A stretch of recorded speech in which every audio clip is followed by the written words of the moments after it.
Thank you, thank you, thank you. What a fantastic atmosphere here tonight. Good evening, and thank you all so much here in the audience tonight for that wonderfully warm welcome. Of course, a little bit of housekeeping first. Our thoughts tonight are with Pat and his family, and I really am honoured, and I have to admit, the mouth is dry and just a tiny bit odd to find myself standing in here for Pat tonight and welcoming you to the big one, the Late Late Show. And boys, oh boys, do we have a lineup for you tonight, my friends. Where do I begin? Well, we'll be meeting Daniel and Majella, Tommy Tiernan, Roseanne Barr, music from Snow Patrol. Will we begin? Okay, let's do it. My first guest, ladies and gentlemen, is a true Hollywood royal legend. He has starred in over 100 movies. He's been married 5 times. He has romanced screen beauties like Marilyn Monroe, Janet Leigh, Natalie Wood, to name just a few. He's been there, he's done that. This man has partied with the greats. He's been out late with Frank Sinatra, Cary Grant, James Dean, Howard Hughes, and even the Kennedys. And he says of himself, he has led a truly amazing life. Ladies and gentlemen, would you please welcome the legendary Tony Curtis.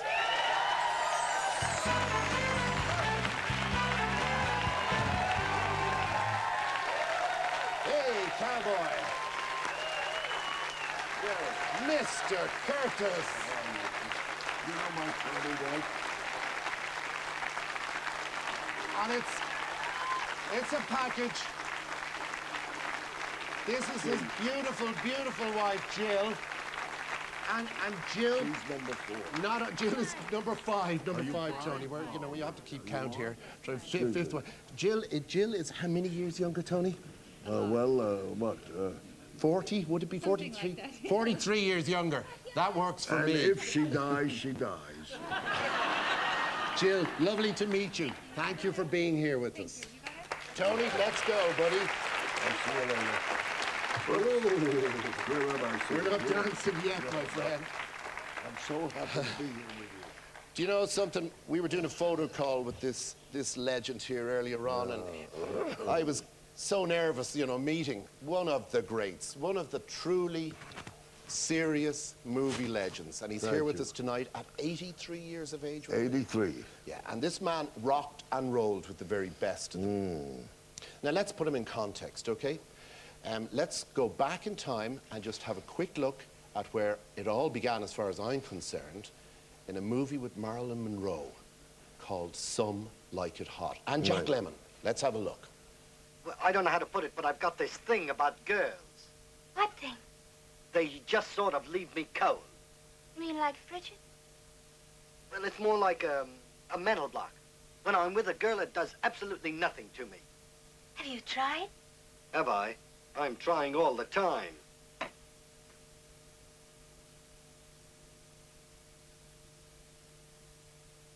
See? Nothing.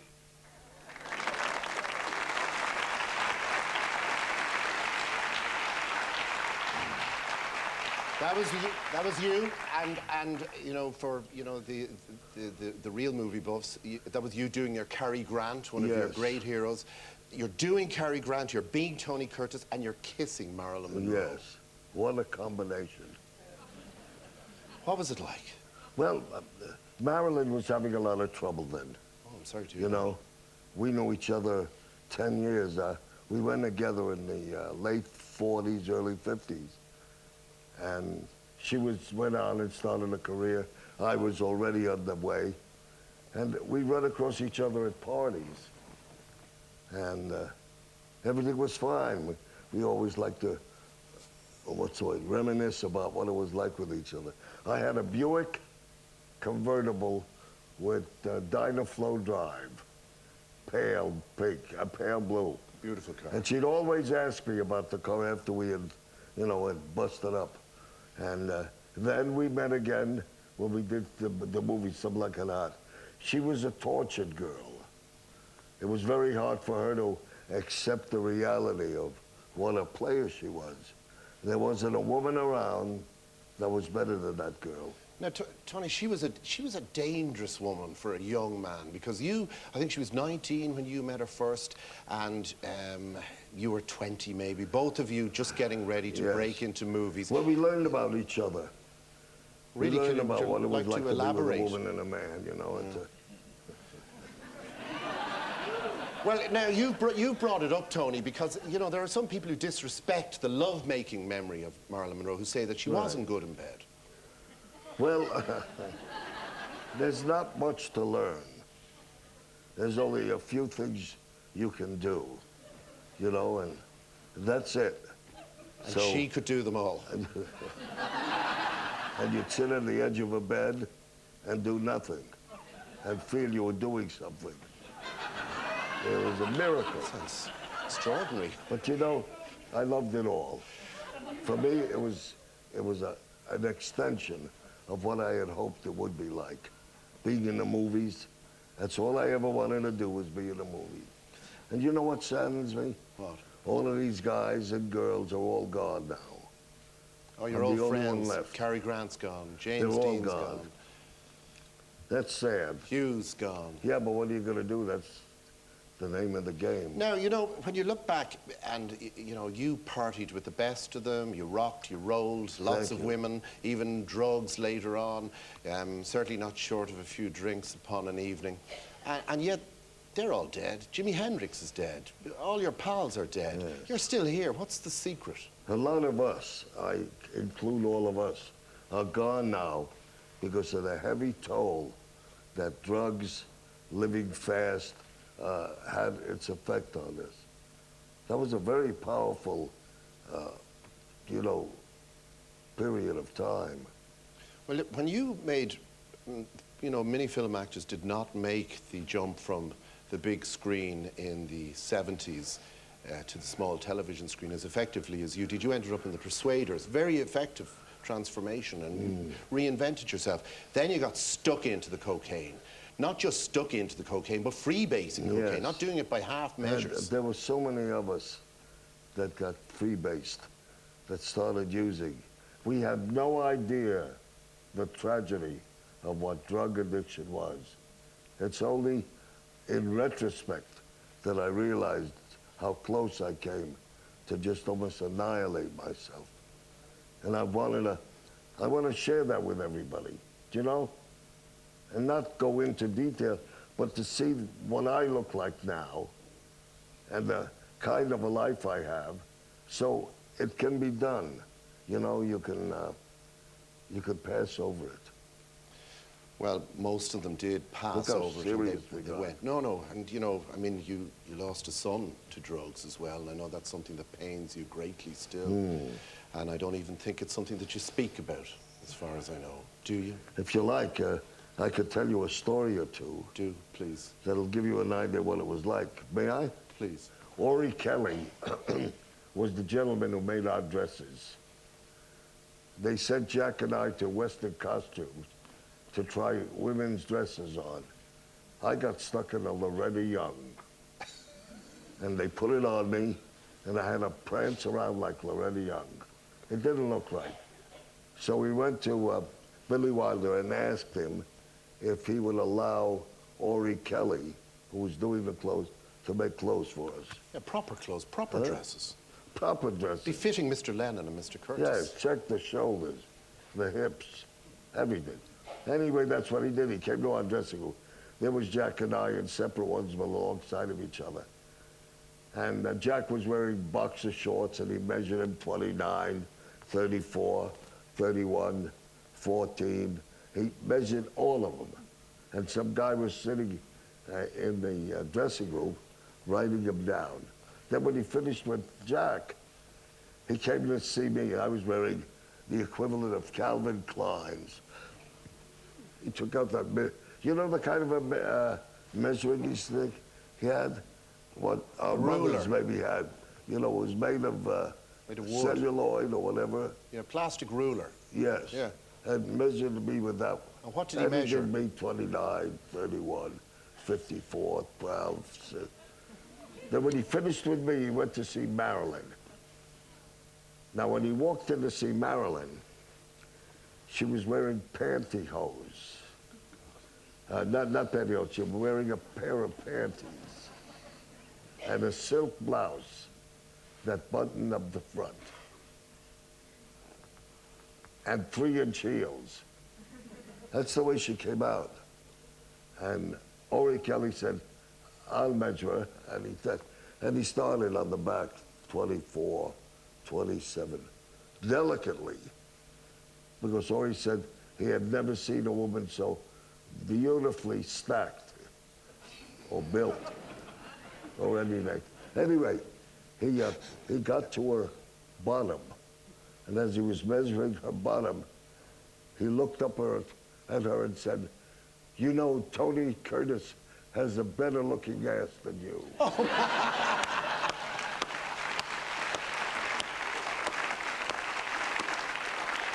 So she raised her hand and stopped him from going any further, and she unbuttoned the blouse, opened it, and said, he doesn't have tits like these. Excuse the vernacular. No, can I just say, Mr. Curtis, you painted a picture of almost impossible and delicate deliciousness. Yes. I mean, I'm kind of becoming a little sweaty even thinking about it. Now, I think you'd great affection for her, but you know, she wasn't the only woman. There were a lot of women. Sinatra sent you out as He would send me out as a hunting. boy to get women for him. It was like I was at the end of a reel. He'd spin me out to the different clubs. It was quite exciting in those days, you know. But I was 10, 12 years younger than that group. And I was so impressed with the way Frank handled himself, Dean Martin. You know, these were my idols. Cary Grant. I watched all of them and tried to emulate them in a way. In the book, you obviously have not just tremendous respect for Cary Grant, but you feel that he was the perfect film star, the perfect gent. He could merge good manners with being a tough guy, respect with wisdom. What was it about him that you loved so much? What was the best Cary thing? Grant. Yeah. You loved the man, you did. I loved him. When I met him, I was stunned by it. He was he was a kind man. You know, he understood his profession. He didn't take advantage of it. There was never anything said about him that was salacious or rude or nothing. He brought a kind of an elegance to that profession. You know, it's a tough profession. Once you get into it, it's very, very hard to maintain your own individuality.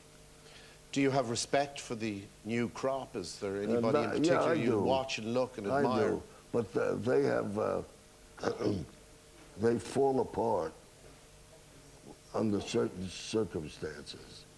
I know you admire Robert Downey Jr. Yes, Robert Downey Jr. It's funny because he's got a lot of similar history to you. Yes, really. Yeah. Yeah, well, he's nice. Yeah, he's a good actor, he's a fine actor. He's had his problems. Huh? He's had his problems. He's been in and out of drug rehabilitation. But it's intriguing, my friends. Yeah. How us guys can get wandering. Yeah, absolutely. Well, tell me a little about yourself. Come on. This audience, tell me what you were like when you were 17. What was I like when I was 17? Where were you living when you were that age? I was living in Clontarf. I had hair down to here, and I was an idiot. I thought I was going to be a movie star. You did? Yeah, so instead I end up interviewing movie stars. It's second best. You're a good guy. Well, you're a great guy. Well... He's a great guy. Ladies and gentlemen, Tony Curtis. I'm gonna go Let me hang on there for a minute. You stay there. Yeah. Tony's book, And can I just say, this book is really worth reading. This is a history of Hollywood. American Prince, it's called, my autobiography. And wonderful, wonderful, absolutely delighted, you know, that you were able to come here. Are you all impressed? Well, I'm telling you, in the book, there is just so many wonderful stories. There is so much of Hollywood history in there that basically it's a primer for, you know, even considering becoming a movie Thank you. star. I'm glad you said that. Yeah. I didn't realize it until just now. Yeah. It is a primer. It is kind of introduces you to Hollywood. And How the we doing, girls. Johnny? We okay there? Great. Excellent. Ladies and gentlemen, Tony Curtis. Here I go. Now, you stay there. Thank you. Oh, thank you. You stay there. Stay there. My night's made. My night's made. Now for some music. We're going to have some rock and roll. And regular listeners to the radio show will know that I am, well, to put it mildly, a very big fan of this next lot. Their new album, 100 Million Suns, is released today, and from it, they're going to play Take Back the City. Ladies and gentlemen, would you please welcome Snow Patrol.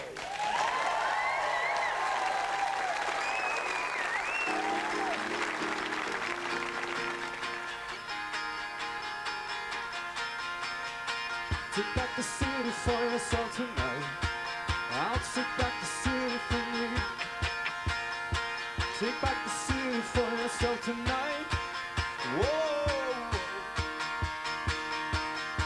God knows you put your life into times, and it's both cradled you and crushed. But now it's time to make your own demands. Whoa. All these years later and it's killing me. Your broken records and words. 10,000 quid is where it all should be. Whoa. No need to put your words into my mouth. Be convincing at all. I love this place enough to have no doubt. Whoa. It's a mess. It's a start, it's a flawed work of art. Your city, your call, every crack, every wall. Pick a side, pick a fight, forget your appetite right. You can sing till you drop, 'cause the fun just never stops. City tonight, I love this city always. It bears its teeth like a light and spits me out after days. But we're all gluttons for it.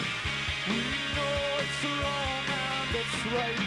For every time it's been hit, take back the city tonight.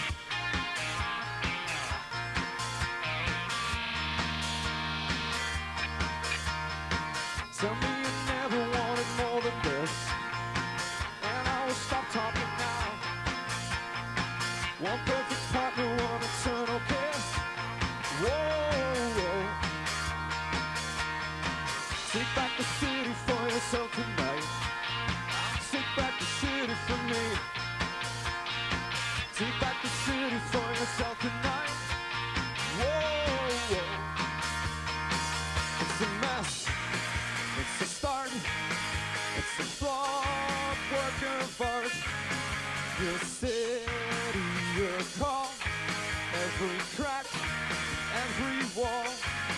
Pick a side, pick a fight, but get your appetite right. You can sing till you drop, 'cause the fun just never stops. I love this city tonight. I love this city always. It bears its teeth like a light and spits me out after days. But we're all gluttons for it. We know it's wrong and it's right. For every time it's been hit, take back the city tonight. I love the city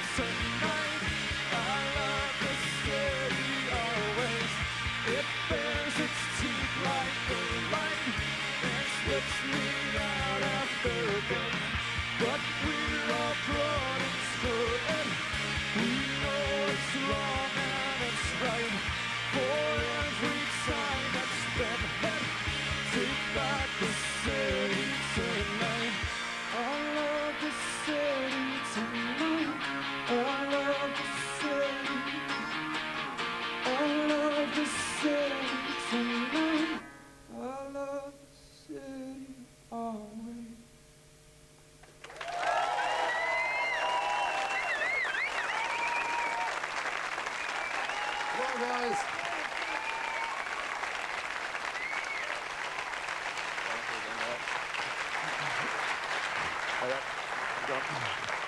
Rock and roll, stop the late. Wonderful, fantastic.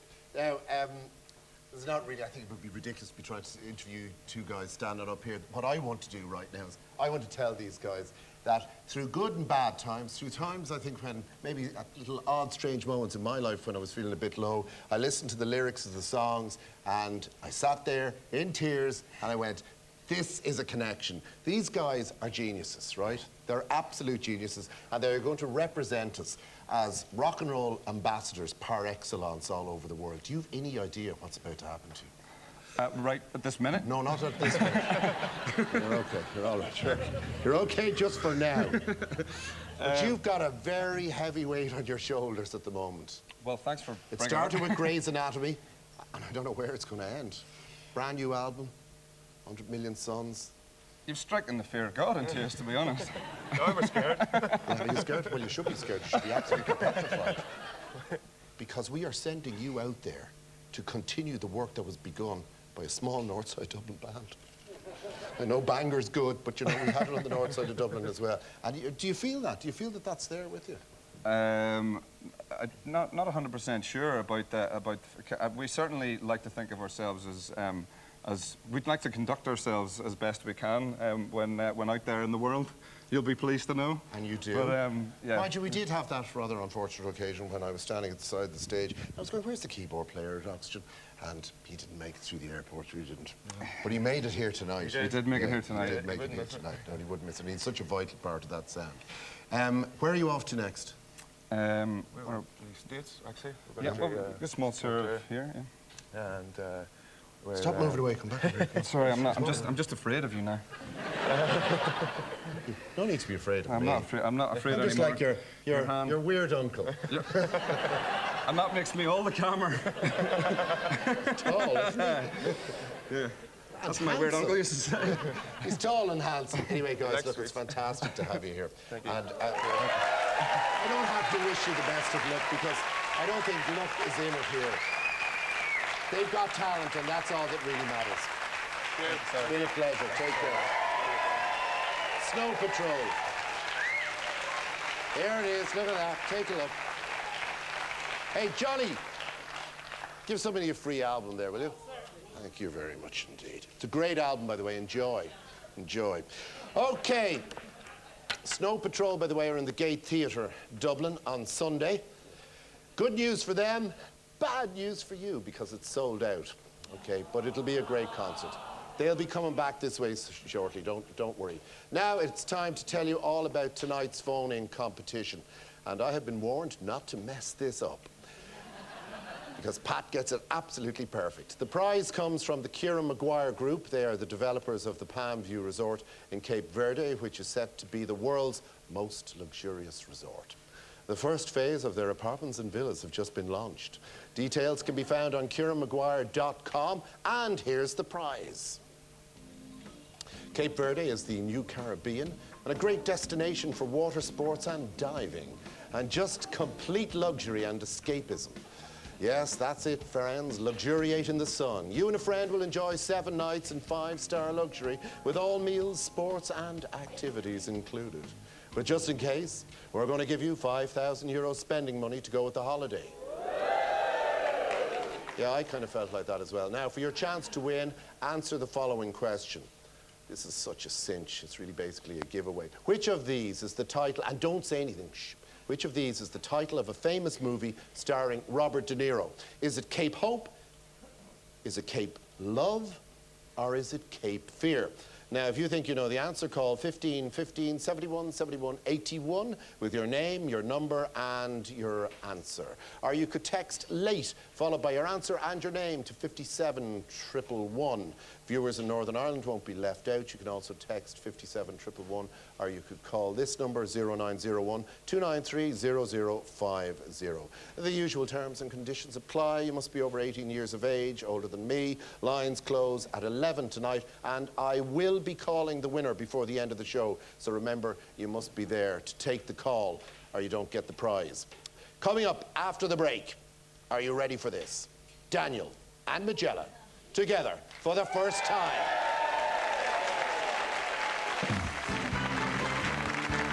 You've been very, very kind to me. Thank you very much indeed. So far, the show's been an absolute delight. And to show my gratitude and to make sure that the love continues to flow towards me this evening, I have something special. I'm just going to take it out of my pocket now. Please. I was told not to let that aspect of my personality out. I have something special for one lucky audience member tonight. Here it is. Look, isn't that absolutely gorgeous? It's a little pink phone. Yum, yum, yum, yum. Now, this phone is available exclusively from Tesco Mobile from November the 3rd.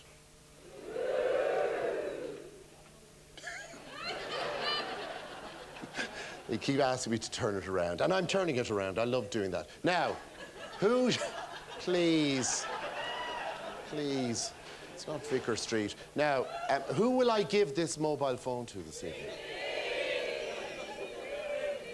Yes, I think so. Let's go. Take back the city tonight. Hi, how are you? What's your name? I'm Chris. Well, Chris, you're the lucky winner of this fabulous Tesco mobile phone. Great. Do you like it? I love it. And it comes complete with its own fabulous Tesco mobile SIM pack, or it wouldn't be much friggin' use to you, would it now? But we're delighted now. Now, you know, she's very special, isn't she? The way that she caught my eye, and the way I just kind of ambled up to her and I said, look, there you go, the phone for you. Well, do you know what? She shouldn't be the only special one here. No, because Tesco Mobile have one for everybody.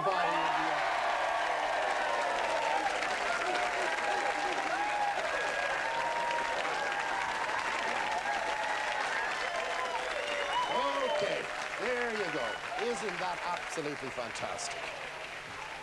Now, oh, calm down, it's only a phone. 6 years ago, it's a very important introduction. 6 years ago, my next two guests announced their wedding plans. And to be honest, they surprised, I think, almost everybody in the country. Ladies and gentlemen, welcome for the first time together on TV, Daniel and Majella O'Donnell.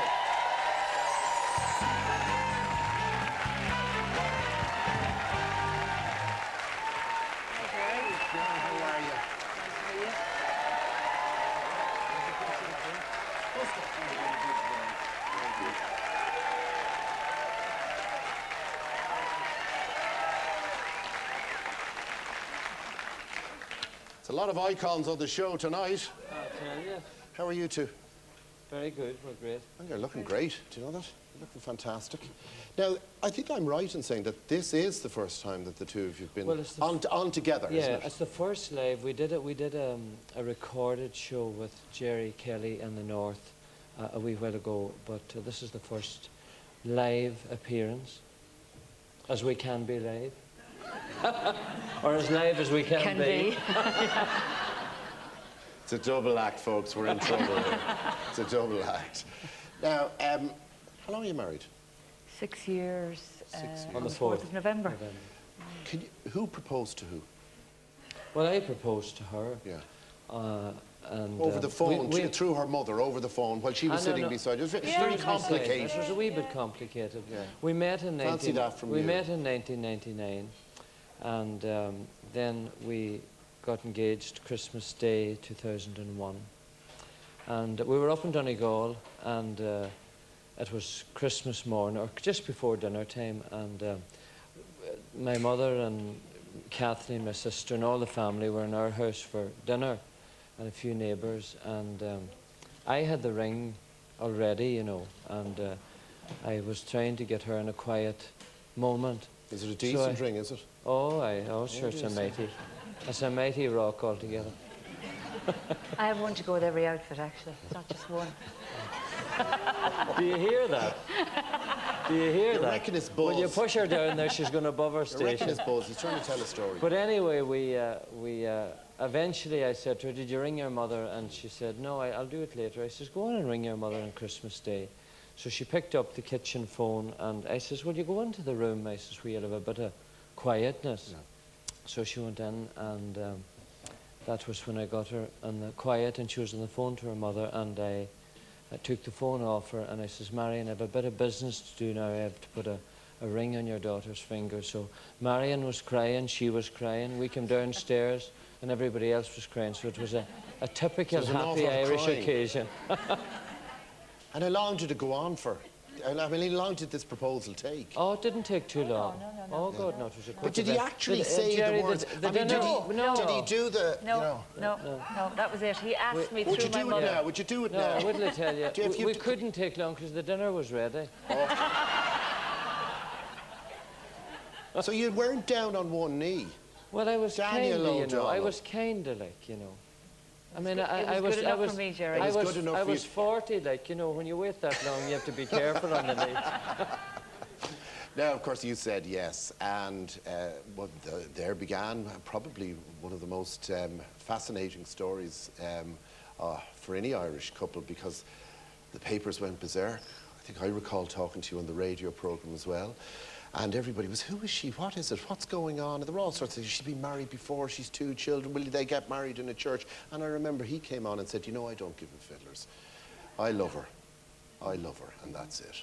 I think there was a lot of questions at that time, you know. I suppose it was a wild shock for me, being me, I suppose, that Majella ended up being divorced and had the children.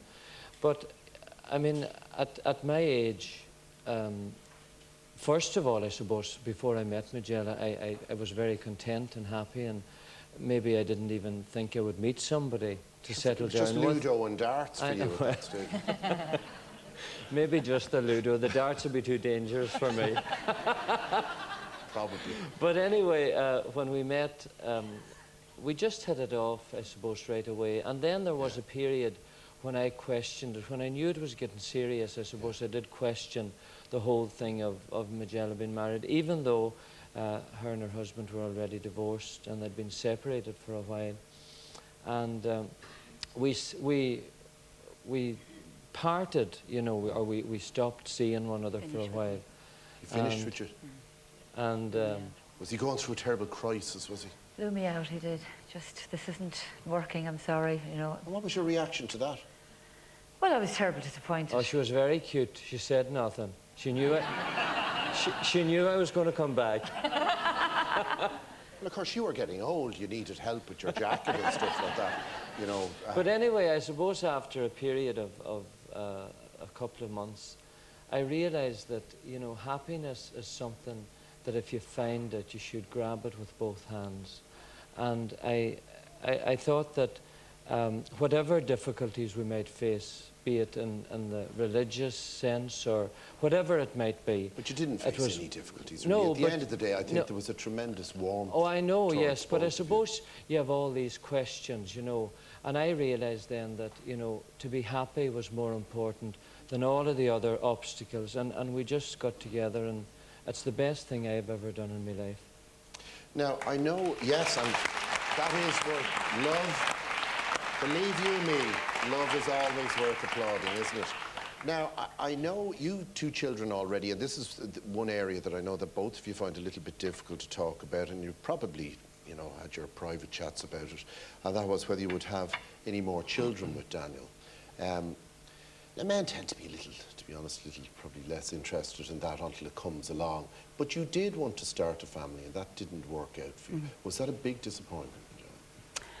I don't think so. I mean, I probably wanted it more for Daniel because Daniel didn't have any children. I had my 2 children, so I really wanted to have a child with him. But it just never happened. We didn't do anything to prevent it, but it didn't happen. It says here in the notes, they tried very hard. Yeah, we did, yeah. That's good to know. I was worn did. out, Gerry. We did. We even went so far as to be checked, and we were both fine, but it just didn't happen. And people kind of say, oh, come on, when are you going to have children? But they don't seem to think that, well, maybe it just But hasn't do you hate the, you know, when are we going to hear the patter of tiny feet? I actually think that people think we're younger than we Yeah. are, you know. because maybe of what I'm doing or what, you Or know. maybe because we're only married. Your hair, you said. Your hair. Thank God to Because still you have have it. hair, you see. But you know, I'll be 47 at Christmas, and Majella is just a wee 49 tinge. coming on, you know. So I think that, you know, you have to accept at some point that this, you know, is not the way God meant it to be. But we have, I mean, I'm delighted to have Siobhan and Michael in my life. How do you get on with the two children from Majella's Very previous good. marriage? Yeah. They're great young people. Siobhan is nearly 21 and Michael is 18, and they really are. They're fantastic. I mean, we had, before we got married, like some people would have said to me, oh, will you have difficulties with the stepchildren, or, you know, sometimes you hear these stories. Not if you give them money. Well, now, if you knew me, Gerry, they're not going to get too much of that either. But no, we had no bother at all. I think maybe they were anxious that Majella had somebody in her life, because the first time we met was in the concert hall in Glasgow. They were only about, I would say, maybe 13 and 11, or, you know, 12 or 13, Siobhan was. And the first question that she was asked, is Daniel O'Donnell your boyfriend, Mum? And there was no question of it, it was just a friend, you know. So I think they wanted Majella to have somebody in her life. Well, I mean, you know, I think really at the end of the day, your family should, and most often than not, do step up to the mark and hope for happiness for you. Now, and you know, I was a what's he good, like, Gerry, I was a good catch, you know. Oh, you were, yeah. You still are. You're gorgeous. Steady on there, Gerry, steady on. Is he difficult to be with, is he? No, yeah, I'd like to be able to, you know, say, oh yes, he's this, that and the other. He's No, very but is he too easy. easygoing? Because I've been with him, and when you get the face going, Daniel, will you sign this old pair of knickers here for me? And he wouldn't say no to Jack the Ripper. No, he wouldn't. No, absolutely, he doesn't. No, I mean... Tell us the story There's about the woman coming over and asking him to dance, and you two sitting there trying to have a quiet night. Well, yeah, that was just... I don't think we were married that long, and we went out to a dance somewhere. We were with some friends, actually. I think Josephine was there that night. And we were in a kind of a little area, seating that goes back, you know. Can't think of it. Alcove. Alcove, thank you. Well done. We were in a little alcove, and everybody else that we were with had gone out and started dancing. And the two of us were just left sitting. Having a moment. Having a moment, chatting away, and yeah, really kind of into each other and everything. And this woman just came straight up and she said, "Hi, Daniel, will you dance?" And he said, "Yeah, of course I will." And I just thought... Jesus. And I was left sitting, you know, sitting there on my own, like... But did you give it to him when he came back? Did he get it? Don't if you ever do that again. No, because, you know, I know... Oh, no, I he's know so what lovely, he does. you couldn't do that. No, it's not that. I know what Daniel does, and I know how he does it, and he's done it for 20-odd years before he met me. I am certainly not going to come in at this stage of his life and his career and No, start because they'd stab you to dictating. death. No, him, I mean. I won't start dictating to him, because that's how he has done it for so long. And But he also understands the one rule of show business, the primo rule of show business. Never diss the person that's putting your bread and butter on the table. Absolutely. Well, you know, I have to say that the people that have supported me over the years and come to the concerts and everything, they're extremely loyal, and they have allowed me to enjoy. I mean, I love singing, I love what I do, and they have, you know, allowed me to have this great life, you know, to perform and sing. And obviously, you know, we have a lovely life together. We wouldn't, you know, be able to afford the things we have if it weren't for people. But I think no matter what I would have done, people would have been important. I love meeting people. Now, he's basically a softie, I think, and he's a very genuine, gentle fella. So it's easy to mess around with this guy's head, I would think. I think you can take the piss out of him, you can slag him, and he doesn't fight back that much, even though he's got quick wit. Do you feel very protective of him? Yes, I can be at times, yes. I feel, yes, that, you know, sometimes he is very giving of his time, even There are times when I know he may be very tired, he may have had a lot on that you know, people mightn't realise in the situation an hour later, and sometimes they can be hard on him, and then I tend to, you know, rear up a little bit, you know. And she can rear up at the fans as well. I heard the story about the night that they weren't all able to get into the studio to watch you perform. Oh, well, that was just an unfortunate occurrence, really. Well, you know, It involved a hurl and a hatchet. No, just a few words of, you know, really you ought to consider that he may be, you know, And did tired. they lay off? Oh, they did, yeah.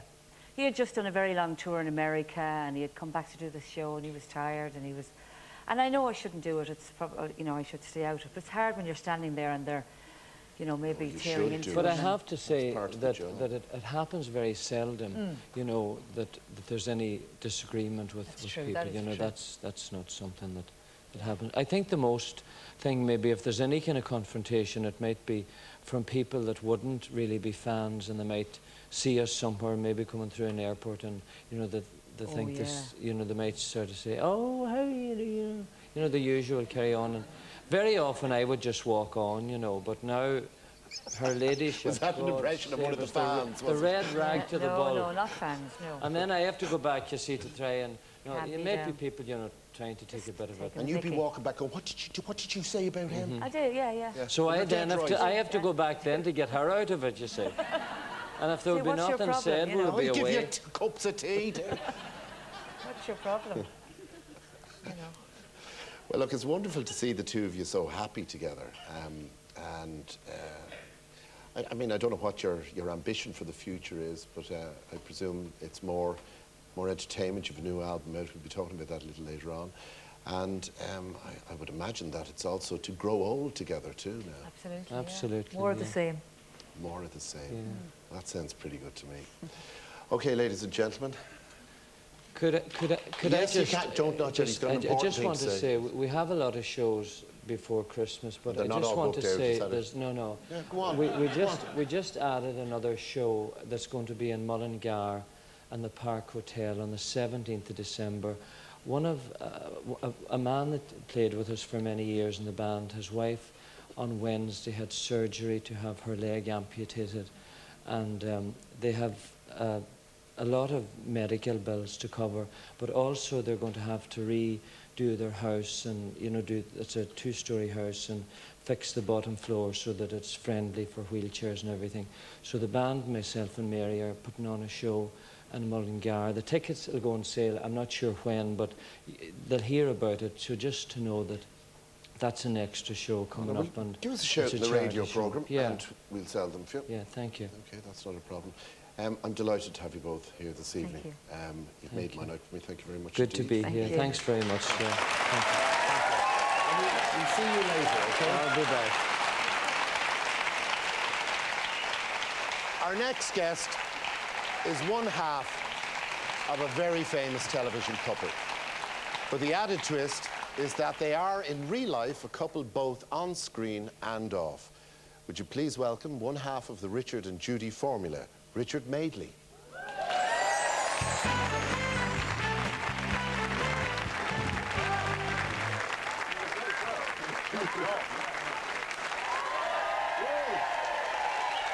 That's the man. Can I just apologise? They got the wrong half. I know, but I'll do my best. Hiya. Well, do you see yourself as one half? Or the Well, preeminent half? all of us who are married see ourselves as one half. What I don't see myself as, I've been asked this so many times the last few weeks as I'm on this sort of book tour, this book promotion tour. Have you got a book out, yeah? Yeah. Haven't you? Yeah. All right, you mention my book, I'll mention yours. And people have said, what does it feel like being a brand? And that's a really strange question. It's like saying, what do you feel like being Kellogg's? You know, it's just, it's odd. I don't... And are you the box or the cereal? I'm the little free toy you get at the bottom, yeah, if you want to be truthful. We're not that self-conscious. I know it's... Look, I know it's really weird. I know it's weird that this couple who sort of got married, we did local television together, and we ended up doing This Morning, and then we did the evening show, and now we do a peak time show. I know it's weird. I know people must think that either there's a serpent in paradise, you know, that what you see isn't what you get, or that we've been altered, we've been radically changed, almost chemically, by this process of being in the public eye. But it's not like that. We're just, you know, a Mr. and Mrs. who have a happy family life, and actually, you know what this job's like. It's like going to a party every day, isn't it? It's not really work. I know you have to focus on it, and you're doing a brilliant job, by the way. Thank you very much. Yeah, no, isn't it? It's brilliant. Really. It's a really tough call filling in for someone, I know that. Anyway, but for us it's just our working life, and then when we go home, we just go back to being, you know, husband, wife, mum, dad. But you know why people do that? I mean, it's even when I was sort of wondering what we were going to ask you tonight, you're there and you're going, yeah, OK, drugs. What about drugs? Is he on drugs? No. Oh, OK. All right, call girls, hookers, young fellas, altar boys, whatever. No, nothing. Any photographs of the wife with somebody else? No, nothing. OK, right. That's the previous guy. So what people are always looking for, the serpent in paradise. Is the serpent in paradise. Yeah. And it's too good to be true. So when you can't get the negative angle on the Richard and Judy story, what you do is you go, you're a fakes. Ah, exactly. That happened for a while, and in the end, we had to... And people said, you must hate each other, you know. You're only sticking together, you know, to earn the money that television brings, to stick with the fame, you know, all that kind of thing. And honestly, if you can... You'd have to be a sort of strangely lobotomized robot to want to work with someone that you hate for 20 years. I mean, we just signed a new deal to do this new digital series, and people say, you know, how can you do that? How can you stand it? Well, we love each other, actually. You know, that's a small thing that sort of helps. And two, we genuinely like working together. I mean, we met working in a television studio. We met at Granada Television, you know, over the water. And after about a year, we realised we'd fallen in love. But before that, we got on. We genuinely worked and thought in the same way. We have the same journalistic inclinations. We have the same sense of humour. So it's, you know, strangely or not, it's fun working together. We enjoy it. We get a kick And out also, of it. I think, you know, the one dimension to the persona, or the brand. Is that I enjoy is that it isn't all that lovey-dovey, to be honest. I mean, there's lots of tetchy moments. Oh, God, yeah. You'll go, and of course, that was in 1958, and she'll go, I think, actually, Richard, You'll find it was 1950. No. Yes. Exactly. Well, I want to just... Well, if there isn't a serpent in paradise, there are sometimes little poisonous adders, you know, which occasionally bite you. Yeah, of course I mean, people say, do you have a row before a show? And if you do, who do you hide it? And we call it the kind of... It's like the dinner party syndrome. Like, you know, your couple's here, right?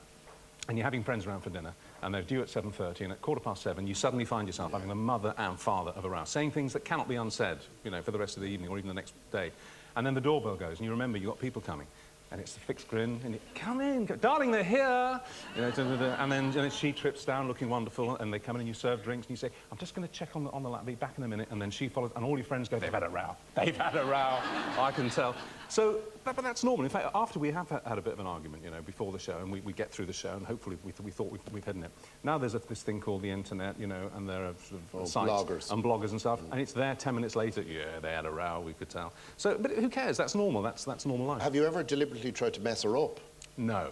Oh, God, no. That should kill me. In fact, there is occasionally, I mean, I know I interrupt Judy, occasionally, very, very, very rarely.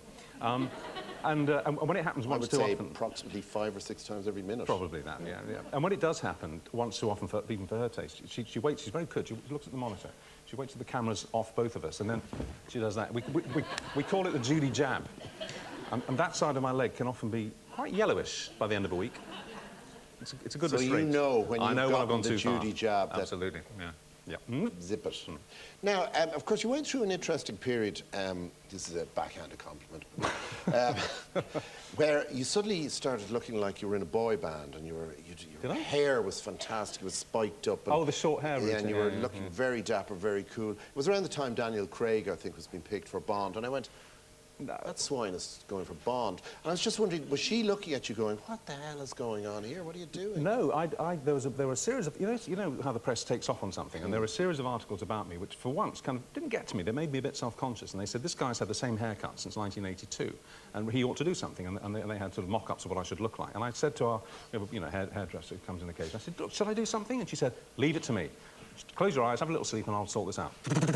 And I woke up with like hedgehog, you know, and I had to live with it. No, I liked it. Did you like it? Did you? All right. But Judy and I went out for a drink the next day, and she went to get the drinks. I was with the kids or something. She came out with a tray, and I'm sitting right there. And she'd been married for like 20-odd years. She walked straight past me. She didn't recognise me. Straight past me. Is that a win situation, is it? Not on the moment, no. Now, I get the impression, because you're on this solo book tour at the moment, right? Some pretty interesting insights into your early life in the book as well. Do you miss being away from her? Judy? Yeah. Or is she outside? Well, this is... no, she's not. And if she is, why isn't she sitting here? This is probably only the third night that we've spent apart, because I'm staying over tonight, because I'm doing a book signing tomorrow. This is only the third night we've stayed apart probably for 3 or 4 years. And before that, there were none for sort of years. No, I mean, I think we're old enough to manage a night apart. You know, there is a mobile phone that we can use. Now, just to go to the book that you describe in the book, and it's one of those moments where you're kind of skipping through it and you go, ooh, if that's true, that's not very good. Very severe beating in the early part of your life. Who dished that out to you? Well, that was my dad. Why? What was going on there? What was going on was the past, really. I mean, the book is a saga. It's not a misery memoir, I promise you. That aspect is part of it, but it's a saga, and it covers 100 years. It starts in 1907 with my grandfather, and it finishes in 2007 with my son, Jack, who's actually written the epilogue. I think you'll find that is a saga. Yeah, well, okay, it's a saga, but not a misery memoir, is what I said. And what was happening to Dad, really, was the outpouring of a lot of deep-buried anger, because if I can tell you very quickly, the book starts with what happened to my granddad, who was 10 years old. He was a family of 6 or 7 kids. They lived in the South Midlands in England. It was 1907. And his father, my great-grandfather, went bust like that. And in those days, there was no benefit or state handouts, and you either went to the workhouse or in the gutter. And it looked like it was going to be the gutter. So my great-grandfather went up to a remote farm in Shropshire, way out in the countryside, and appealed to his older brother, who ran it, for help. And the older brother, who turns out, as the book progresses, to be something of a devil, said, yeah, we can help you out. I'll give you all the money you need to transplant the family and emigrate to Canada, where you had to be an idiot to fail in those days. The opportunities were tremendous. He said, I'll pay for all the tickets, I'll give you some state money to set up a business when you get there, and you don't have to pay me back. And my great-grandfather said, well, what's the catch? He said, well, there's no catch, but I do want one of the kids to stay behind and work on the farm. I'll take Geoffrey. And Geoffrey was 10 years old at the time, and he was the middle kid. There was a baby, and there were slightly older kids, and there were a couple of teenagers. They sold Geoffrey to Yeah, they basically... Henry, my great-grandfather, shook hands on this deal, went back to Worcester, didn't tell anybody what he'd done, except to say, a la The Simpsons, the Madeleys are going to Canada. And they packed up, and they went up to the farm, which was halfway to Liverpool a few weeks later, to get the boat, and everybody, bar Henry, the father, knew that Geoffrey was going to come with them to Canada, but it wasn't the case. And the morning that they were due to have gone, my grandfather woke up. He'd gone to bed with his 2 older brothers. They shared this feather bed. And he woke up, and light was coming into the room, and they'd meant to have gone before dawn. And everybody's bags were gone, and only his were left in the corner of the room. And he figured they'd forgotten him. He figured they'd just forgotten him in the rush and bustle of going. And he ran around the house calling their names, and there was no answer. And he went downstairs, and there was Uncle William, this mutton-chop whiskered guy sitting at the fire with this stew of tea.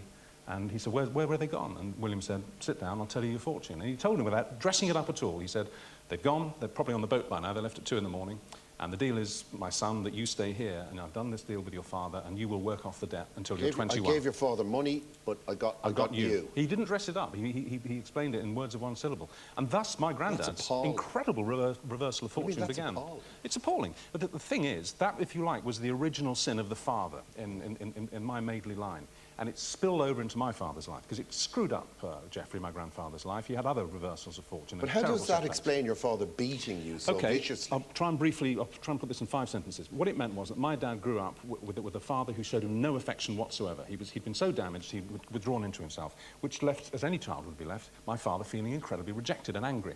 And he grew up without any affection being shown to him from his dad whatsoever. Not verbal, not physical, he wasn't played with, he was virtually ignored by him. He was sent away to a horrible boarding school when he was 15 for reasons we don't understand to this day. And it left my dad very, very screwed up.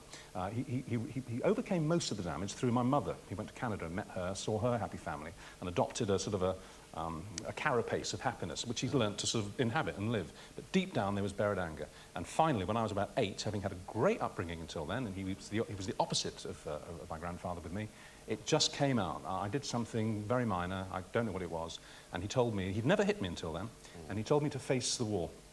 And I did, and he left the room, And I was looking at, and this only came back to me when I wrote the book. This memory came back like a long recovered tape.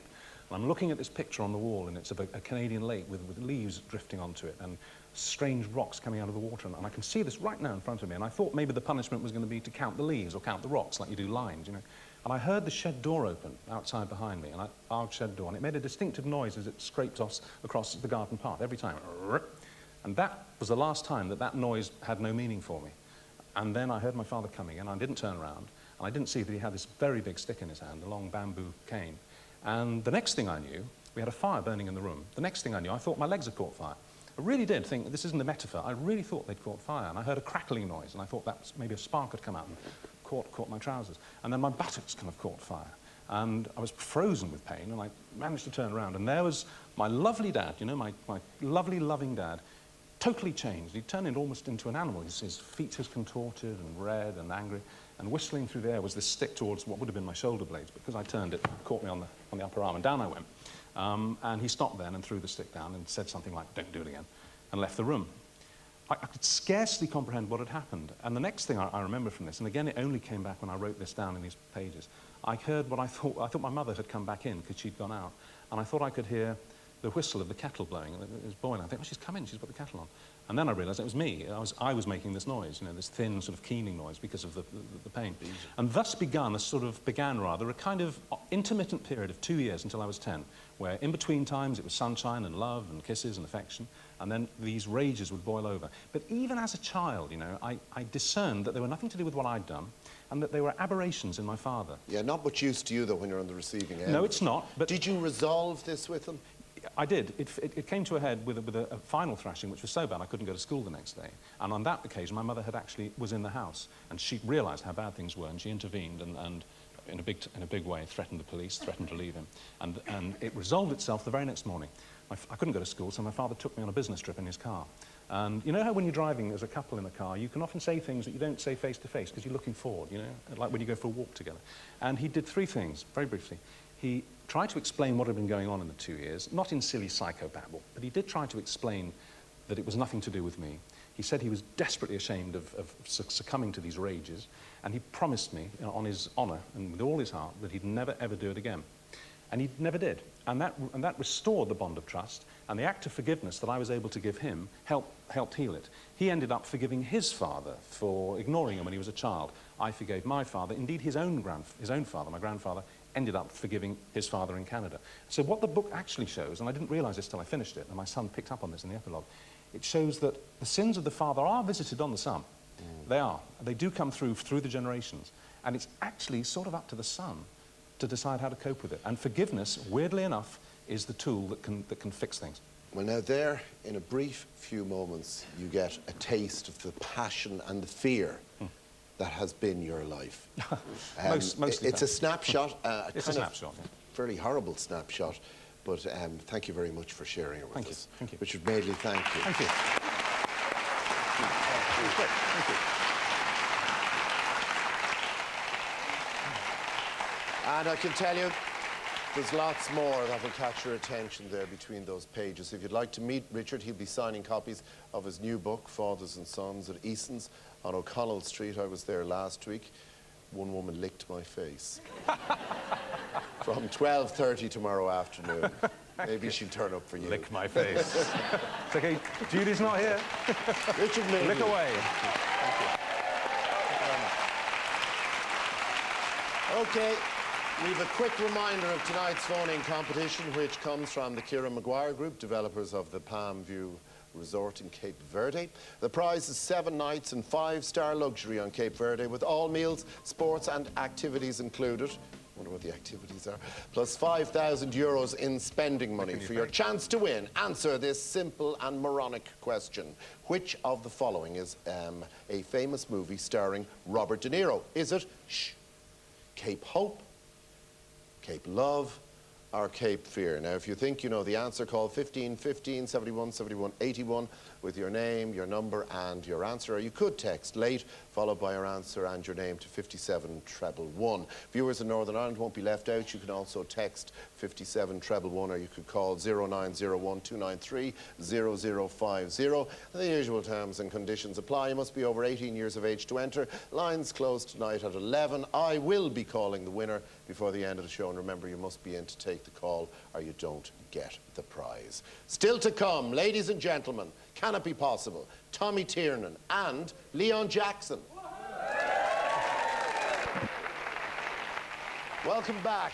Now, this next young fella survived mauling by Louis, Simon, Sharon, Danny, and emerged victorious as the winner of X Factor. The first single from his brand new album is called Don't Call This Love, and he's here to sing it for us tonight. The current X Factor champion, Leon Jackson.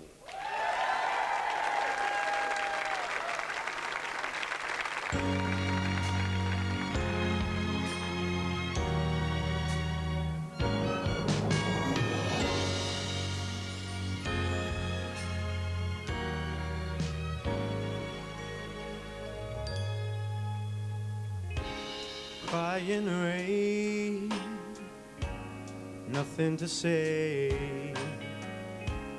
Lately I wonder who you are today. I know all about you, but I don't understand why you won't see me, why things have changed. Oh, baby, something's going on. God knows, I know. 'Cause you can't keep nothing from me, 'cause I know what I see now. You can try your best to deceive, but I know where you've been now. And you can cry your heart out to me, but it's hard to believe. Don't call this love, love.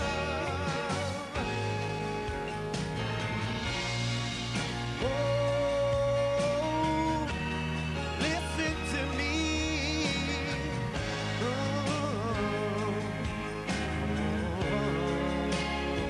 hey, yeah.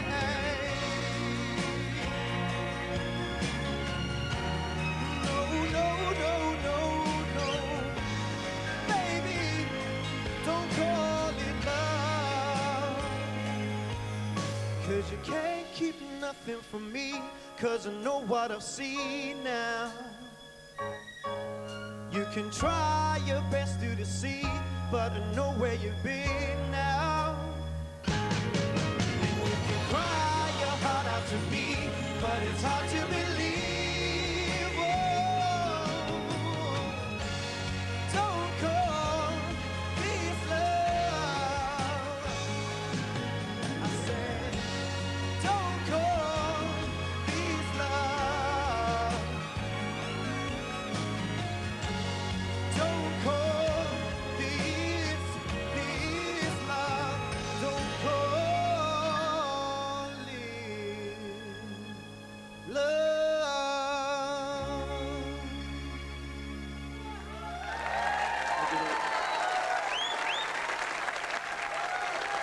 Well done, well done.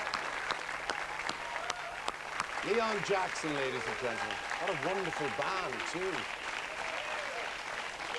Leon's album Right Now is out right now, and I would quickly advise that you go and get it.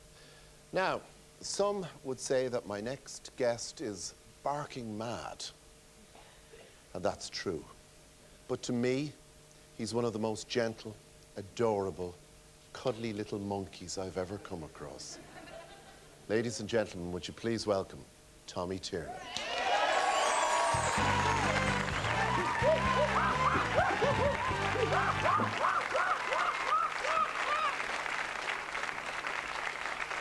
It's a pleasure.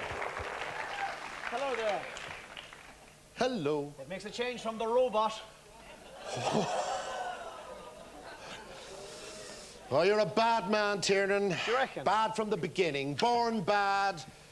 Bad in every way. Getting worse. How are you? God be good to you and all your people. Thank you very much. May Jesus, who died on the cross, have no hard feelings against you. He doesn't. He doesn't? Jesus loves me. In particular. Yeah. He told me so last night. Jerry, fucking love you. It's funny, that's exactly what he said, Tommy. He's away with words, Jesus. He does. How are you? I'm very good now. I'm very excited to be on the show with you hosting it. I've all the time in the world for Pat. Yeah? But I you know. So we're all here now having the crack. That's great.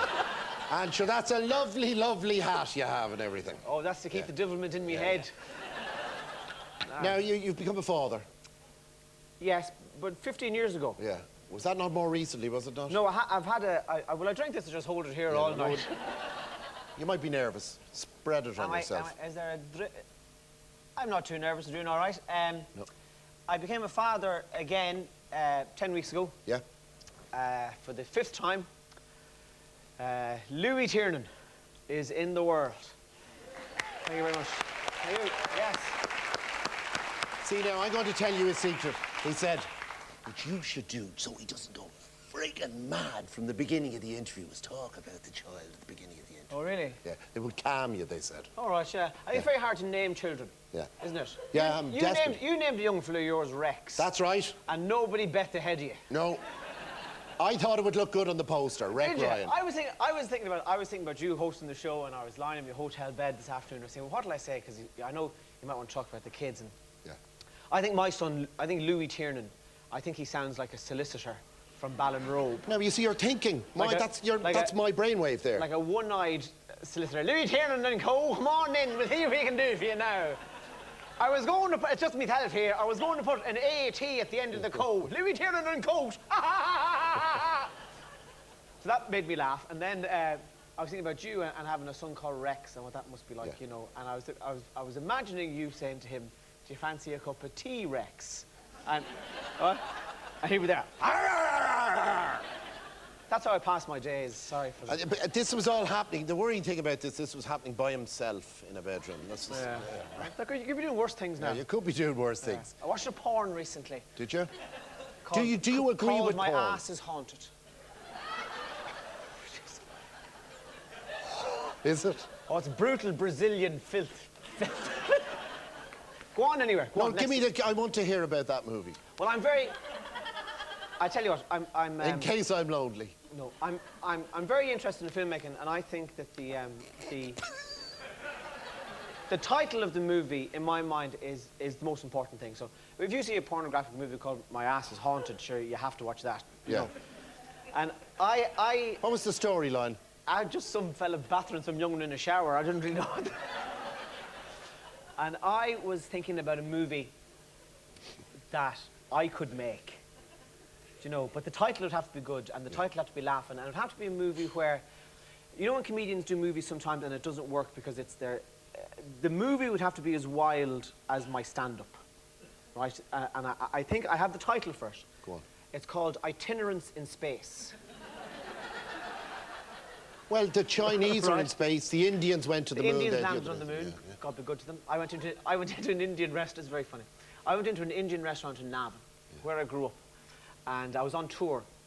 And we went into the Indian takeaway after the show, and the fella, I placed my order, and the fella behind the counter goes, "I can tell from your accent you're not from around here."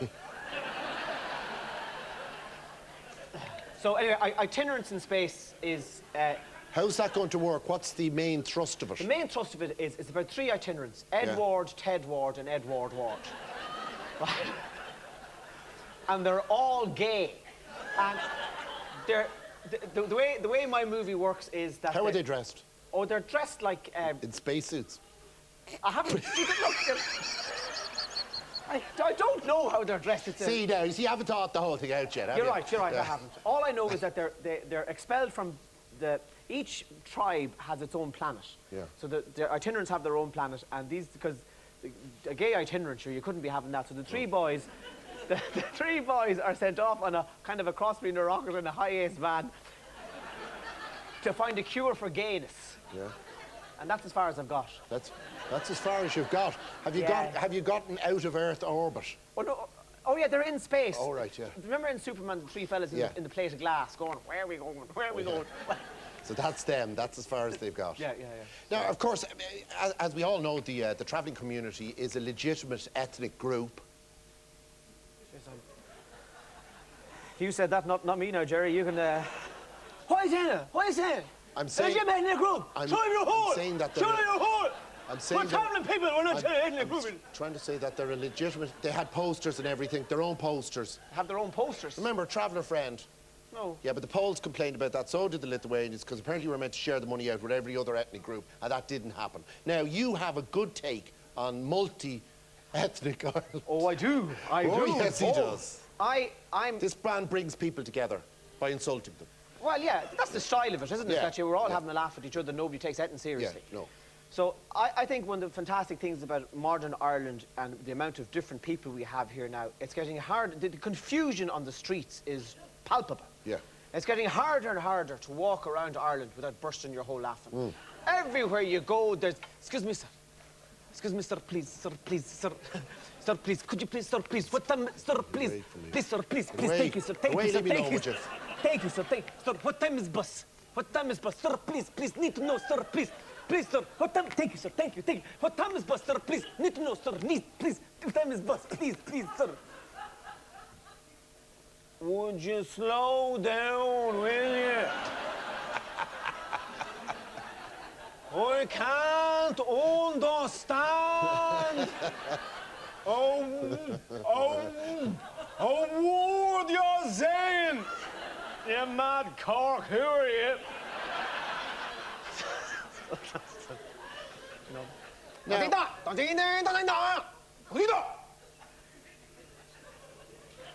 Now, is that...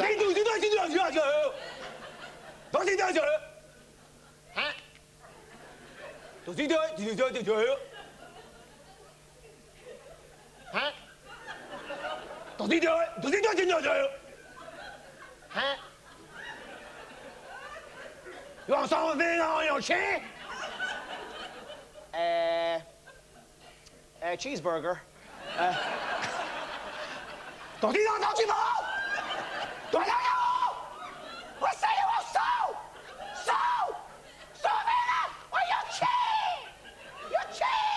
It's real.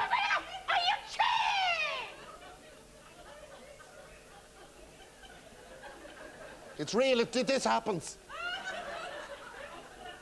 Just give us a Fanta.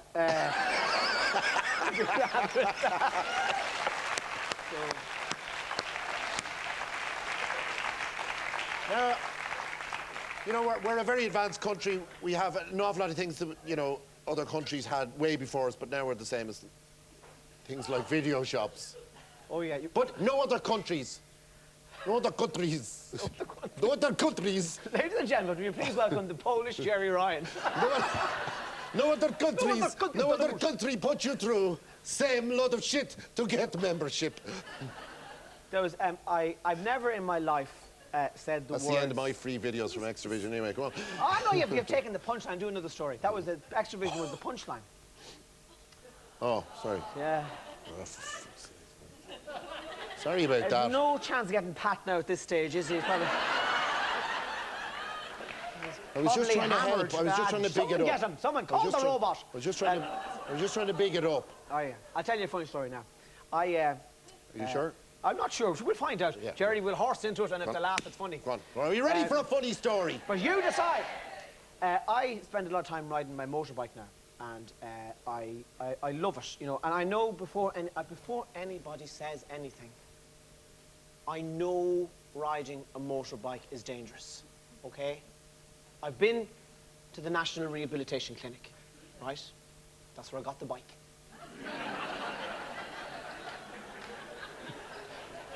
This is Your true. man wanted rid of it awful quick. It only has a few scratches and it won't turn left, but he said, take it away, take it away. If I ever see that fucking thing again, I'll shoot it, I'll shoot it. Don't laugh, it's a true story. I tried to put the money in his hand, but he'd no grip. You're taking the piss out of me now, are you? There are a Look, few there's things. a fella shaking his head there, look. He's the guy that took me. Look. There's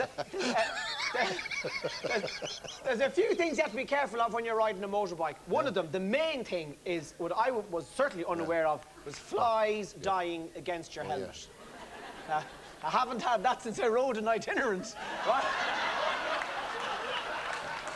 Don't clap for that. Come on. Don't clap for So that. we're only having the crack. Listen, you've got something to give away, haven't you? Yes, I have now. And penicillin won't cure it. No. What we decided to do, there's a new DVD out today. A Blu-ray DVD. Blu-ray. So this is the first time an Irish person has released a Blu-ray DVD.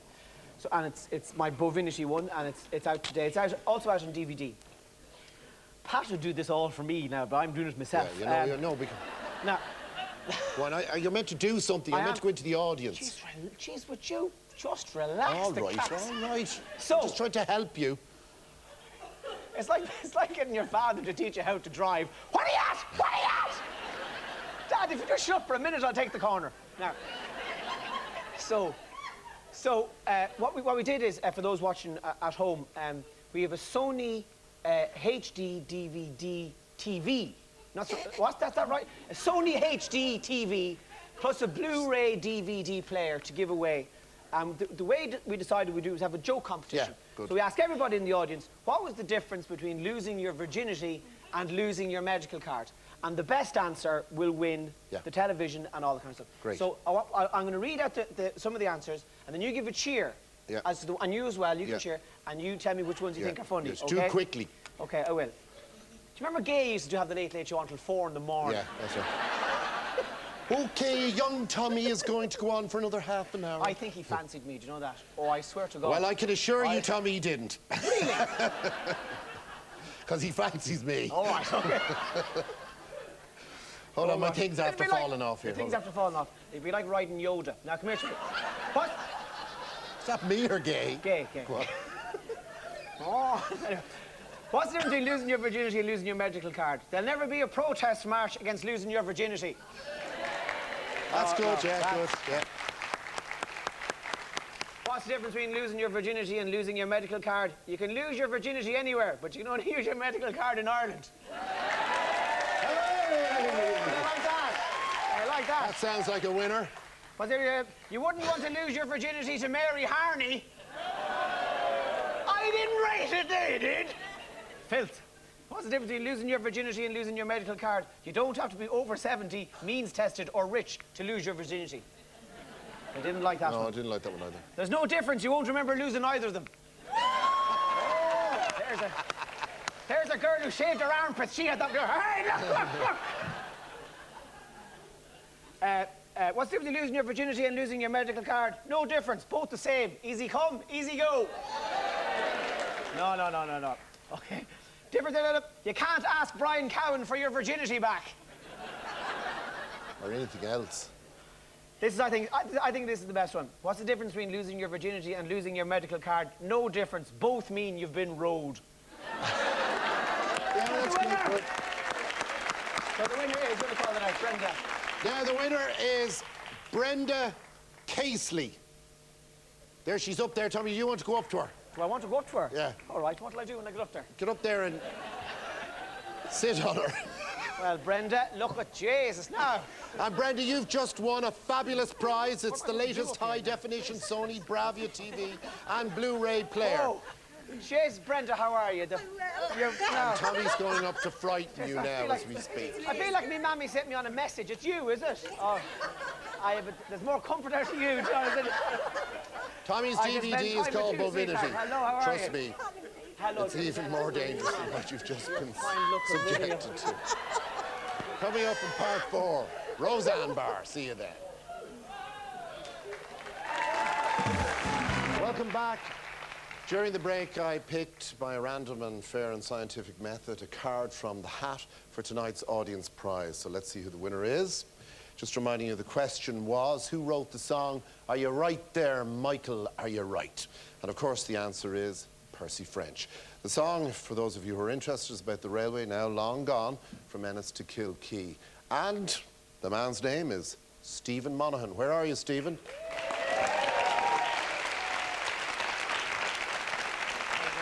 Want to nip down to Stephen if that's okay? Oh God, he looks too young to be in here, do you know that? How old are you, son? 22. 22. Well now, Stephen, I don't know whether you've ever heard of Ennis Fashion Week or whether it's your bag. No. Well, I can see that.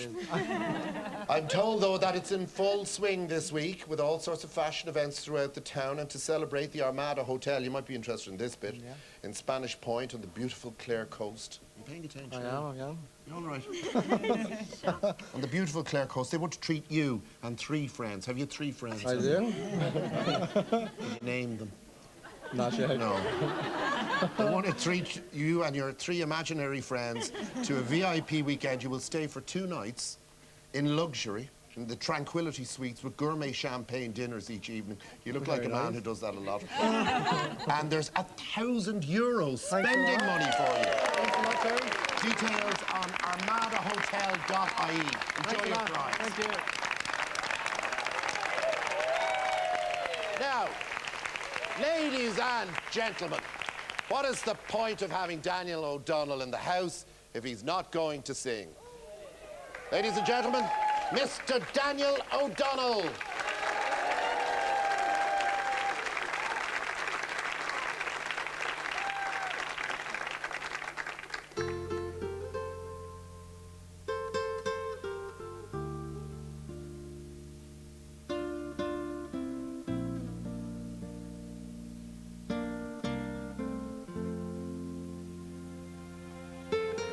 He looked down into her brown eyes and said, "Say a prayer for me." She threw her arms around him, whispered, "God will set us free." They could hear the riders coming. He said, "This is my last fight. If they take me back to Texas, they won't take me back alive." There were 7 Spanish angels at the altar of the sun. They were praying for the lovers in the valley of the gun. When the battle stopped and the smoke cleared, there was thunder from the throne. 7 Spanish angels took another angel home.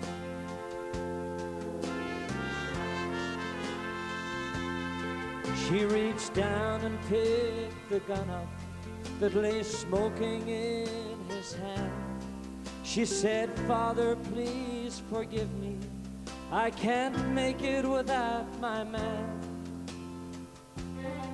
And she knew the gun was empty, and she knew she couldn't win. But her final prayers were answered when the rifles fired again. There were 7 Spanish angels at the altar of the sun.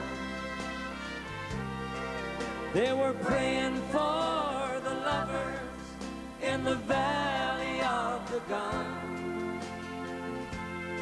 When the battle stopped and the smoke cleared, there was thunder from the throne.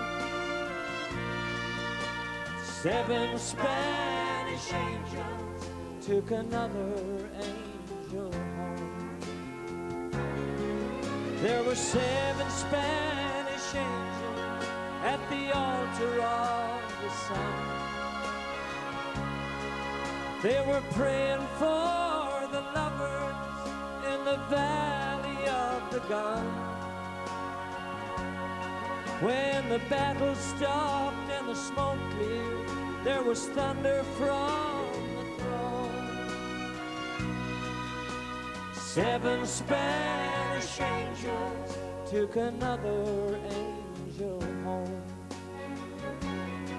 When the battle stopped and the smoke cleared, there was thunder from the throne. 7 Spanish angels took another angel home. Oh, 7 Spanish angels took another angel home.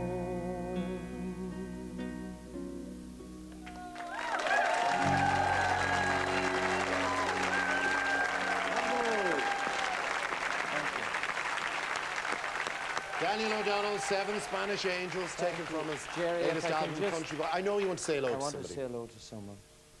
My niece Fiona is in Letterkenny Hospital, and I just want to wish her well. I hope that she's better soon. Get well soon, Fiona. Daniel O'Donnell, ladies and gentlemen. And Daniel starts his Irish tour in the waterfront, should I say, in Belfast on December the 8th. We wish you the very best with that, Daniel. Thank you very much for being with us this evening. By the way, Mr. Tiernan has just whispered in the floor manager's ear to pass on the news that there is a copy of his latest incendiary DVD, Bovinity, for everyone in the audience.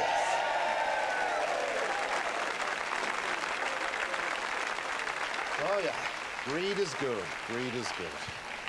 My next guest was a 33-year-old mother of 3, washing dishes in a restaurant and living in a trailer park with her husband and her 3 children.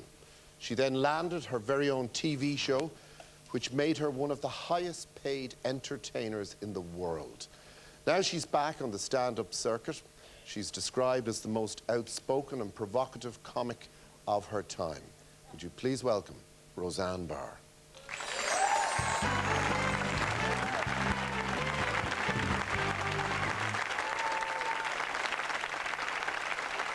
How are you? Hi.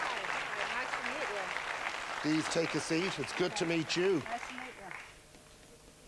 you. Roseanne Barr, as I live and breathe. Boy, this is a long show. Yeah, you better believe it. 2 hours? Yeah. That's unheard of. Isn't And it? you know, in the old days, it used to go on for even longer. Oh my God. Well, you're doing a great job. Well, thank you very much. Thank you. Now, where were you tonight? You were in the Button Factory. No, yes, I was. The yes. Button Factory. And I know that Michael Moore was responsible for bringing you back out on stand-up circuit. Yeah. Playing to a very difficult bunch of people, students. They ain't a cheap laugh. They're discerning. And Well, they were a great audience. Yeah, you loved it. Yeah. At that time, I had like kind of been a little discouraged. But, you know, I went out on tour with him for the 2004 election, and we went all across the United States to various campuses, big audiences of young people, and it was just very exciting to connect with a whole new generation of, you know, audience. Well, so it kind of particularly like a got whole new me generation pumped. of Americans that Yeah. were willing to listen to what you were saying. Right, it got me pumped to do it again. Now, So I when you say did. you were a little discouraged at that time before you embarked on that tour with Michael, why? What had you discouraged? Well, I mean, there was a kind of a feeling in the States after, you know, the, you know, horrifying thing at 9/11, you know, that, and what happened is that it was kind of not a comfortable thing to have anything to say. And so it was discouraging for people who have something to say, like myself, and you know, I would go places and people were kind of frightened, and you know, it was discouraged to say anything You mean about our government or anything that wasn't uber patriotic yeah, or pro-government? absolutely. Even in jokes, even jokes that people would be afraid to laugh at Bush and stuff. But you know, so I just kept on doing it, and I saw the whole attitude change in about the space of 4 years. Then they were cheering the jokes. First they were like this, and then like by 4 years they were just cheering, and they say anything negative about Bush, now everybody loves it. So you mock the President of the United States? Yeah, I don't like President Bush, and I'm shocked. you know, nobody pretty much does. I think that he needs our support, though, now that no one supports him. He kind of needs our support. But he does want to ask. He does want to ask the Irish people if they could loan us $700 billion just till the weekend when we get our check back from China, if that's possible. Well, of course, the vista looks interesting and different. You have Barack Obama. I'm not sure what your stance today is on that. It seems I to wanted change from day to- Hillary. You wanted You know, Hillary? I did. I was kind of disappointed because I wanted Hillary because I figured hoes before bros, you know. But But you know, I'm a Hillary supporter, right? Yeah. Yeah, and unashamedly so. And then I quickly changed when I saw that she wasn't going to make it through the that's nominations. kind of what I did too. Yeah, and I went, you know what? Ha, white American woman, you know, a black American guy. He's got some Irish connections. I'm sure we'll figure it out. I just wanted a Democrat. Like I say, I hope the people who fix the elections will allow us to have a Democrat this time for the sake of our democracy. I just hope that happens. I don't think Hillary was treated fair, and I don't think her husband Bill was treated fairly either. They all the time were calling Bill a liar just because he looked in the camera and said, I did not have sexual relations with that woman. He was talking about Hillary. So, you know, he was hardly a liar. Why do you think she lost out? Oh my God, don't get me started. I mean, Why do you think she lost out? Well, honestly, I think that, you know, she lost out because she voted for the war. That's what I think. And people were like so sick of that. And, you know, she lost a lot of support, and Barack Obama's in because he didn't, you know, he didn't vote for the war. Yeah, but he's just given a kind of slightly different spin on it. He said he's going to take everybody from Iraq and send them off to Afghanistan. I know, that makes me so mad. I know that he said that, but I guess, you know, he has to say what he has to say. Is there somebody creeping win, around behind me? you know. Oh, yeah, yeah. Look, I brought these especially Is that for you. Obama? Oh, that's cute. It looks like him. And that's John McCain. Yeah, it kind of looks like him. Yeah. They're cute. Do you like them? I'm going to put them there just to inspire you. Oh, really? They're not mine, so if you damage them, there might be a That dry one cleaning really there. looks like Obama. Doesn't it? Yeah. Yeah. Look at the little heads moving there. I like look. the bobble-headed thing. Now, you've been less than kind about McCain, the octogenarian. Well, he's too damn old to run for president. I mean, really see that seriously, picture he of him when won't his even tongue coming out? live past a year, and you know, he won't. And then that horrible woman, that horrible, horrible Palin woman, who, like, all you have to do is look at her for a minute, and you understand why women were at one time not allowed to vote. I mean, she's a horrible woman. What's horrible about her? Well, first of all, that she's a beauty queen is so disgusting. I hate anybody like that. Yeah. She's thin, and she was a beauty queen, and that is enough to, like, disqualify her as, like, a serious human being in my mind forever, no matter what. But, I mean, her policies are horrifying is what's so scary Sorry, about does she it. have policies? Well, if you can find them. Yeah. Are besides you just, enjoying? like- Are you enjoying Tina Fey? Are you? Oh, that's just fantastic, yeah. Now, of course, some say it's the last refuge of the dying. When she went on Saturday Night Live with Tina, Oh, Sarah Palin? Palin did too. I- Was it brave or was it stupid? I felt sorry for her, and that made me hate her even more because, like, then you, like, see her as a lot of hate here. vulnerable, you know, person, and then you're like, oh my God, now I have to feel sorry for you too. I mean, you know, it's irritating. So who is there out there that you're going to support? Who you? I'm a Green, and I actually already have voted, and I voted for Cynthia McKinney, who's the Green Party candidate for president, and that's what I did. Yeah, but there's as much chance of me getting the presidency as her, isn't there? Well, you're supposed to vote your conscience. And I'm in California, so, you know, I made sure that it doesn't hurt Barack Obama's chances that I voted Green. But actually, it's a good political move because the Green Party in America, all they need is 5% of the vote, and then they qualify for, you know, funds for, you know, to run. And I like the platform of the Greens, and I'd like to see it eventually overtake the Democratic Party itself because, I mean, it's pro-environment and all the things that, you know, people in the middle and not at both extremes actually want. Now, you are incredibly vocal. I was having a look at the blogs, and you really I drink a lot and then start typing. I'm always in trouble. Now, do you know, I really deeply suspected that. Now, I drink an awful lot, by the way, but I can't type. I actually can't do anything then. So, Did you really expect? So I read other people's ranting and raving, and you really went for it. You call McCain a fetus. I didn't call him a fetus. Did I call him a fetus? Oh, well, he looks like a fetus. I was trying to work out, was that so was that a compliment or what? What is well, it? he looks like a fetus. I mean, he's very, you know, like, you know, when what scans you've been babies looking look at. like old men, that's what he looks like. There he is. Look at fetus McCain. Yeah. I've called him a number of names. Did you apologise? Because sometimes you go back with the Angelina Jolie stuff. You were said that she was squirting out kids and they were eating up the third world's funds or something like that. No, I didn't. I said I'm that. I said paraphrasing. that these, you know, the wealthy people, their children consume 10 times the amount of resources as the poor. That's what I said, and it's true. But they got upset then, and you appeared obviously without any alcohol, maybe 2 or 3 nights later on the blog going, I'm sorry, I didn't really mean that. Yeah, well, that's part of being human. You know what I was mad at her for is because she said that she didn't see much of a difference between McCain and Obama. I'm like, man, what kind of drugs are you on? You know, I mean, because obviously there's a huge difference, and that's what I was upset with her saying. I thought that was a disingenuous thing to say. But it's honest of you to say, because I think that's what a lot of people do, that they go on, I mean, people do booze up and they go online, they get, I mean, that was part of a running gag in the West Wing. Eli Attie used to have, I think it was Josh sometimes, would get tanked up, angry, and go on blogs. Well, the truth is that unfortunately, I wasn't really drinking. I get like, I just said that. But I mean, I get really passionate about, you know, the future of my country. And, you know, I consider myself very patriotic. And I consider that the middle of the country, people who think like me are not represented at all.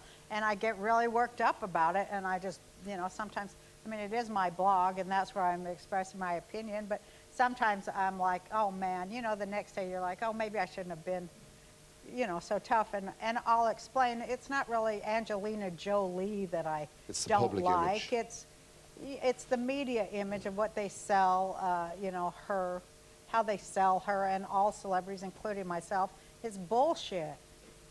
You do describe yourself at one stage, though, during Roseanne as having succumbed to celebrity psychosis yourself. Oh, yeah, absolutely. How bad did you get? What, like, you mean, like, how crazy? Out of control? Oh, totally out of control, thinking like everything was, you know, too big. And it is too big. It's like, wow, you're in the middle of this huge, like, what do you call it, hurricane, and it's hard to keep your balance. Let's just remind ourselves of what Roseanne was like. Let's have a look. Take a look at this. Let's go back in time. A good man don't just happen. They have to be created by us women. You think you know everything? Well, I do know everything, Crystal. A guy is a lump like this donut. Okay, so first, you gotta get rid of all the stuff his mom did to him. And then you gotta get rid of all that macho crap that they pick up from the beer commercials. And then there's my personal favorite, the male ego. That was 1,000,000 years ago. It's so long ago. That was so long ago. I can't believe it. It's 20 years now. What does it feel like? What does it feel like looking at that? Well, you know, I have a lot of great memories. That was the pilot, and that was 20 years ago this week that it went on. So I look at those jokes and think how old they are, and then also how new, because you still. No, they're good, you know, jokes. They're they good jokes. They were good jokes, and I had great writers, and I have nothing but great memories of that show. Now, you came from such an extraordinary background, you know, living in a trailer Come from Salt Lake City, Utah. You know, working hard, real working class background, and then suddenly you find yourself in the middle of this maelstrom of fame with what I still think is one of the great sitcoms, because it wasn't glitzy, it wasn't glamorous, it was a working class family who were pretty ordinary, normal people who weren't glamour pusses. Right. Well, we were middle, you know, we were middle of the country, and middle opinion, and middle of America. And I always was like, those were the people I grew up with, and I still find them incredibly inspiring. I still think they're the, you know, only people with common sense left in the world, working people. I mean, that's where I get my battery. And do you miss that? Do you miss being able, because you did influence your country. You influenced not only the business that you worked in, you also had a great career out of it, but you also influenced people's opinions, because those scripts were clever. Well, thank you very much. Well, I meant to, because, you know, I got tired of, you know, I mean, even when I was a little girl and I would watch TV, I would see nobody like me on there. And I always thought, man, the real stuff is the funniest stuff, the most moving stuff, the most challenging stuff, the most revolutionary stuff. It's right in the middle. And, you know, I've always been somebody who subscribed to that no extremes, just middle, because, you know, that's the base of everything, of every government and every movement. And so I didn't see it represented, so, you know, I was just very passionate about bringing that. Well, what's it like when a TV family breaks up? I remember watching the last episode of Home Improvement with Tim Robbins, and when I thought, I can't watch this, it's like looking at a real family breaking up. I mean, what was it like when Goodman and all the rest of your kids and everything disappeared, your TV family? Well, it was so depressing. I mean, you know, it had been 10 years of, you know, it was a family for 10 years. I mean, the little kid that played DJ, he started when he was 4.5 years old on the show, and now he has 2 children. I mean, you know, so I'm sort of a surrogate mother to them, and I took them as surrogate children. So then we weren't going to see each other anymore, and was it it was like sad. poop? Was it a knife cut? No, we still see each other and talk frequently, but I mean, we don't see each other every day. So it's just like a little bit like when your kids grow up and move away, a little bit like that. That sounds very sad. It is kind of like, you know, I mean, they all, Sarah Gilbert and Michael Fishman, they have children, and, you know, I mean, life goes on and we all get older. I hate the getting older thing. It's just such a bummer. I hate it. But, you know, I Udo's have... oil tablets, that did the arthritis for me. I would recommend them. But I mean, I have 4 grandchildren of my own now. My children are grown, and I mean, life just goes on, and, you know, it just moves on like real families. But because I think you were doing something that was so defined, it seemed, you know, John Goodman went off then and did some movies, but he does, like, you know, it's fairly a specialised niche world that he's in. I felt that you were excluded then by Hollywood. Well, thank you very much. I mean, that is, you know, I don't like to say that, but yeah, I think that happened to me too. Why did that happen? Well, I looked at it in, you know, a lot of different ways, because I was like, geez, you know, I'm a good actress, actor, whatever. You know, I can act. But then I thought, and I was depressed for a while over it. But then I thought, well, I think it is that people, they just know me as Roseanne Connor, and they love her so much that, you know, I could never be anything else. I would never top it. I would never be able to, you know, compete with it. And for a while it was upsetting, but then it was like I settled into it, and I thought, what a great thing to be, you know, have portrayed this person that, you know, people like look at as like almost a family member. So, I mean, that's good enough for me. And then, you know, but did to you go not back get and do... pissed, though, from a career point of view? Because it's like, they go, okay, that was fantastic, wonderful, groundbreaking. We're putting a full stop, by the way, at the end of it, because, you know, we're moving on to something else. And so they stop you from expressing yourself as an actress, effectively. Yeah, but I found... Did you not, like, that I'd have gone mad? Well, you know, maybe I did for a while. But, you know, fortunately, I'm able to write, and I'm still able to write a good joke. And so I thought, well, the hell with them. You know, it's like so stifling and everything the way it is. I mean, seriously, if I was going to tell you, it's like this crazy world where nothing, it's all fake and nothing is real anyway. And, you know, and unfortunately, I was able to write good jokes and go out and tell them. And, you know, I mean, like I say, it's been 20 years since the show was on, 10 since it's been off, although it's still on 20 years now. But I can go out and still face an audience and, you know, make them laugh. And that's what brought me to show business in the first place. So I still have my talent, and I still have, you know, the jokes. And it really is about the jokes. Well, it's wonderful to have but you here. thank you for saying those nice things. I appreciate it. It's just the truth. You don't have to thank you. Thank me for it. It's great to have you here. I'm delighted that you've decided, for whatever reason, to get back on the road and do your stand-up. I hope to get a chance to see it sometime. Roseanne Barr, ladies and gentlemen. That was a good she's interview. a nice person. You're a nice person. I try. Okay. Are you giving me these, though? Am I giving you these? They're cute. Will I give them to her, will I? Yeah. I like them. There you go. They're for you. Thank you. They're cute. The guy who owns them is going to have a heart attack.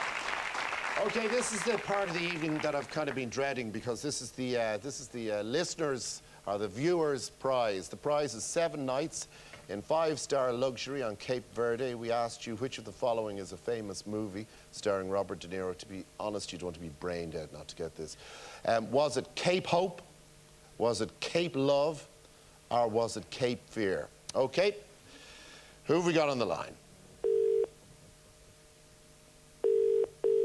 Oh, don't be in. What does Pat do now? Hello? Hello? Hello? Gerry. Gerry. Doesn't sound like a woman. Who's that? Who's on the other end of the line? Declan Hooley's my name. What's your name? Declan Hooley. Declan Hooley. Yeah. Would you be related to Katrina Hooley? Yes, I am. In what way? Husband. Cousin. Husband. Husband. All right. Okay, that's excellent. Is she there? She certainly is. She sent you in. Why? No, I say she certainly is. She's a bit nervous, is she? Hi, Gerry. How are you? Katrina, that's good. Where's your husband from? Left in Skibbereen. Oh, sorry, I thought it was Eastern Europe there for a second. Nice man and lovely people, even if he was. Katrina, I've very, very good news for you. Right. You've won 7 nights and 5-star luxury. I'm sorry, I was told to take this really seriously, and I'm trying my best. Okay, I'll put on a proper voice here. That's okay. Thank you for that backing. You've won 7 nights and 5-star luxury on Cape Verde. Oh, thank you very much. Oh, That's you'd want to do fantastic. better than that. Oh, thank you, Gerry. Better than that. You've done a wonderful job this evening, by the way. Thank you very much. Did she answer the question? She did. It was... Actually, that's a very good point. Roseanne's made a very good point. Very good point from Roseanne Barr, and I will not have this as my final moment on the show. What's the answer? Oh, Cape Fear. Yes, well done. Okay. Thank you to all of my guests and to everybody behind the scenes who really did help me. Pat will be back next Friday. I have had an absolute ball here tonight. Good night and God bless.